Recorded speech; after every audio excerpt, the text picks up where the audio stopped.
Surreal Gane is going to take on Derrick Lewis for the Interim Heavyweight Championship. Awesome.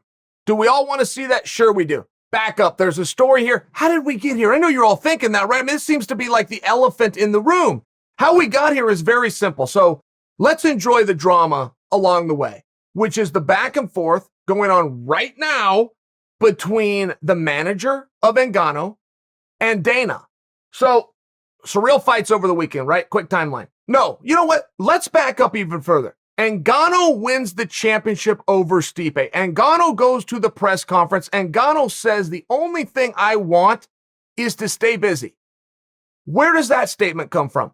Ngannou was named the number one contender, okay, after he defeated Rosenstruck. DC and Stipe are already signed, but they're in the future. Now, we at this point in the sport have never had a number one contender identified that gets to sit out and wait when the championship match is further out. This has never happened. So that forced Ngannou to wait until the championship match, let these two get it settled. Then you've got the recovery period, for in this case with Stipe. Ngannou's got to wait. Then you got to have a little negotiation period. Ngannou's got to wait. Then you have the signing in the training camp. Ngannou's got to wait. So I fully got what Ngannou was talking about. He was rewarded for his good work with the number one contendership. Inadvertently, he saw it as a punishment. He didn't go to work. No problem. Learning lesson. But when Ngannou says, I want to stay busy, I took him at his word. I took him on his word because of what I just stated. So starts to be some quick dialogue about Jon Jones versus Ngannou. Jon doesn't want to do it. Okay. Derrick Lewis, who's the top contender, had that win, be it a comeback from behind over Curtis Blades or not. Derrick Lewis had also defeated Ngannou. Makes all the sense, right? There was a major respect being showed to Jon Jones, even though he'd never fought in the division. Look, dude, you're really good, and if you want to come up here, we'll give you the opportunity. But absent of that, it falls to Derrick Lewis. All makes perfect sense, right? I'm stating for you the obvious, just reminding you how we got here. Something comes out from Ngannou's side that he doesn't want to fight Derrick. He's not afraid. He's not scared. It's not one of those little childhood playground moments. But he wants the Jon Jones fight. Can't get you Jon Jones. Don't have Jon Jones. Have Derrick Lewis giving you Derrick Lewis. We don't ever get a real clear answer from the champ, talking about Ngannou. But we do hear some rumblings that he's still going to do what he can do to try to hold on and get a different match, that he doesn't want Derrick. We're hearing that he was going to fight Derrick in July. And I know what you're thinking. July's upon us. Yeah, right. I'm thinking that too, which tells us that didn't get done. And we know that Derrick was at the table. I spoke to Derrick. I can tell you for sure Derrick was at the table. We heard Dana, who spoke publicly, said that's the fight to make. That's the fight we're going to make. So we know Dana's at the table, but we don't have the fight. So that tells us by default that it's on Francis's side. I have to lay out that order or I'm being wrong. It wouldn't be right for me to tell you that Francis didn't want to fight Derrick because I don't have evidence of that. And Francis has never come out and said that, and that wasn't even speculated. We got to that interpretation by default of Derrick's at the table, Dana's at the table, and we don't have a fight. Okay. Dana comes out and announces it's going to be Surreal versus Derrick Interim Championship. Team Ngannou throws their hands up. How did we get here? And now they're the offended party, by the way. They are the aggrieved party, which is a wildly interesting take. Wildly interesting. Francis, now stay with me, guys. It seems like everybody got what they wanted, except now everybody's pissed, right? Welcome to the world of MMA. Francis doesn't want to fight on certain dates. That's true. He's admitted to that. I don't want to fight until September. Okay, great. This fight's going to happen sooner than September, so it sounds as though you can't be in the fight. We're going to hold the fight. You don't want to fight until September? You don't have to. No problem. You can have what you want. Now this is Dana, I want a heavyweight title fight prior to then. I am going to go get it. I'm going to go do it with these two guys. It seems as though everybody's getting what they want. And the one thing that Francis, I believe, is missing is whatever he does next against Gane or Derrick Lewis is going to be much bigger. It's much bigger now. Now, none of this was meant to be a reward to Francis, but none of it was meant to be a punishment either. Dana has a job to do, which is to book fights on certain dates. It is his job. Had anybody else done what Dana did, they would view themselves as organized. And they do what Dana did. But for some reason, Dana's the skunk at the garden party. Put it in this perspective, okay? Fighter. Fighter doesn't have a boss. Fighter runs his own schedule. A disciplined fighter will write that down and honor it, whether he feels like it or not. That is how he will stay organized. Fighter's going to do a mitt workout at 3 o'clock on Friday, okay?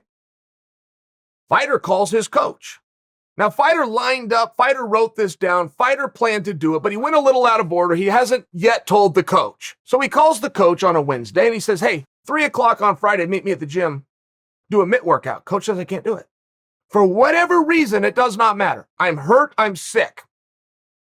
I'm taking the wife out, it's my kid's graduation. Whatever the excuse, like it or not, if he can't show up, Fighter still has to do the mitt workout at 3 o'clock on Friday, so he does what? He calls somebody else. And maybe it wasn't his first pick, but he calls somebody else. And he will continue making calls all the way down to a teammate who isn't even very good at holding mitts, but he will make it happen because at 3 o'clock on Friday, that's what he has to do.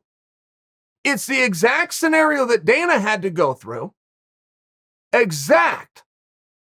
But instead of being organized and disciplined, he's looked at as underhanded. And if people would just understand, and Dana never explains this to anybody, maybe he doesn't want people to know, or maybe he's just taking it for granted and thinks people do know. Dana would not be right in that. Dana would be wrong. People don't know. Dana also has written things down. However, they're not optional. They're not policy. They're in the form of a contract. If Dana doesn't have that contract, you athletes have nowhere to fight. So Dana has to do it this way, not optional. And he has written down that the heavyweight title will be contested on this day. He now needs to find 2 guys to contest for it. The exact same way as an athlete would run his 3 o'clock mitt workout on Friday. He would try to get his number 1 coach who he wanted to work with, and then he would begin going down. But eventually he's going to find somebody and he's going to get the workout done. So Francis is now in a pretty sweet spot, whether he knows this or not. Francis's next fight is now going to be a lot bigger than his next fight was going to be. Inadvertently, and a byproduct of this, is John Jones just got retired. That is a gross overstatement by me. But I use that to get your attention to prove the point of how quickly things change. John's next fight in a best case scenario prior to this happening is 6 months away. Francis was going to fight Derrick. Francis is going to recover. Now Francis needs an opponent, and that's where John at least would have an open line to communicate. They can now begin this back and forth again. Of course, Stipe is going to want to be heard. So there's no guarantees of what happens, but John can at least be heard. Now, John just got another 6 months put on that. He is now 1 year away from even having an opening line of communication. Because the championship's going to be contested by these boys, Derrick and Surreal. The winner's going to take on Ngannou in a much bigger fight, which is where Ngannou really got served well here, whether he can currently see that or not. That pushes out anybody else, including Stipe, pushes out anybody else 12 months, 6 months apiece, right? That's where I'm getting that math. 6 months, broad number, but I'm close. Times that by 2, broad number. Nobody knows what that math is, but that sounds about 12 months. So these are some of the things that happen. And before you all want to go get mad at Dana, Dana, just like you guys, has things written down. And whether it goes his ideal situation or not, he's going to honor that and he's going to do it. When you guys do it, you get credit. It's called being disciplined. It's called being focused. When he does, it's all these other things. And I don't know why. I haven't the foggiest idea why. I've done nothing wrong here. I've done nothing wrong. I am a fan. Why should I be punished? Why should I not get to see a heavyweight title fight? Because these, whatever excuses they have, no different than the coach. I'm hurt, I'm sick, taking the wife out, kids graduate. Good excuse, bad excuse, doesn't make any difference. I still have to do my job. So what happens now with John? We've been talking that over here for a very long time. That as much as he thinks the sun is shining on him and that sun is never going to set, you now see he just got kicked another 6 months. That's in a best case scenario. That's if Richard Schaefer can talk some kind of sense into him and get him out. Best case scenario. Just to have Dana or Hunter calling you, you're now a year out. Can John do something else? Can he go and take on Stipe? I talked to Stipe's wife, and she says, we're hearing John, and we're open to the idea, right? This is about 2 months ago. They were open to the idea. So that might be an avenue for John. Just because Chael says, oh, John's career, it doesn't mean it's true. It just, you got to change, right? You got to navigate with it. Francis, manager, is now in a back and forth with Dana. This is one of the more confusing things. What is it we have to talk about? This is a business relationship. If there's no business, there's no relationship. Real straightforward. Now I'm talking about the manager and Dana. You can have people speak for you, but you're responsible for the stupid stuff they say. You don't get to put distance in it. You just don't. That's the way it works. You can go get new representation. If you want to move forward, though, it's not at your leisure. And I don't say this to bark at you. I say that to you younger athletes that's watch and listen to this, just so you understand a piece of this that I don't think Dana's ever explained. And I don't know if it's because hey, that's nobody's business but mine, or if he just thinks that you know. I'm condescending a little bit to you as though you don't know. But Dana has something called a calendar. And that calendar has dates on it, and he has contracts out to make this whole thing move forward, certain things that he needs to do. And getting on with a division and a heavyweight title fight is a very pressing thing. Who's going to go out and contest for it? Guys, I agree with this completely. Always. And I don't take the opposite side. I'm always with the locker room. I always stand with the boys. But the rest of the boys have a dream too. Not just the guy that got up in the loft first and gets to pull the ladder up behind him. In this case, named Francis. There's other guys with a dream, and we don't get to hold them up. It's not right. It's not right to hold up an industry. It's not right to hold up us fans. You've got to get on with it. I have never agreed with the idea of when a guy doesn't want to walk out there to keep him in the rankings. Even if a guy is injured, as cold-hearted as that might sound, if he is openly telling you, I'm not good enough or tough enough to even walk out there and try for whatever reason, you can't keep him at number 3 in the rankings. He just told you, I can't even do it. So I only bring that to you because this is a volunteer army, but it has to stay that way. It can get very gross very fast. Your parents will encourage you to try soccer. They will encourage you, hey, try some ball sports. Get in there in the baseball.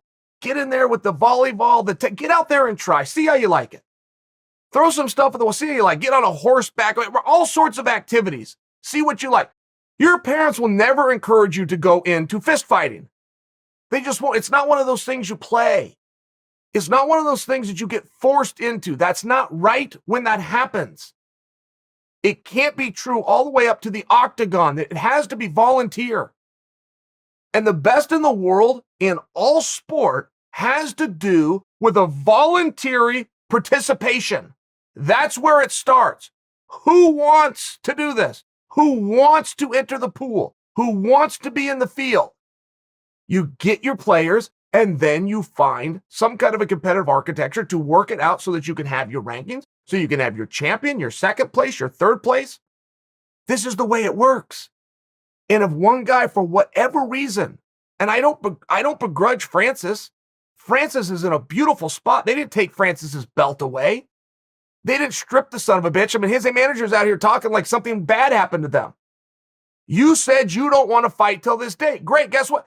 You don't need to. We're going to do it your way. You believe you have some level of power now because you've got the belt. Guess what? We're leaving it on you. Oh, by the way, should I mention your next fight, which was going to be against Derrick or Surreal anyway, is now still going to be against Derrick or Surreal. You're going to make a whole bunch more money. Francis is not the aggrieved party here. Dana has a job to do. The boys in the back have a dream that only goes one way, which is forward. And every time we get a guy that gets a championship, he changes his goals. He no longer wants to be a competitor. He just wants to hold on to that damn thing.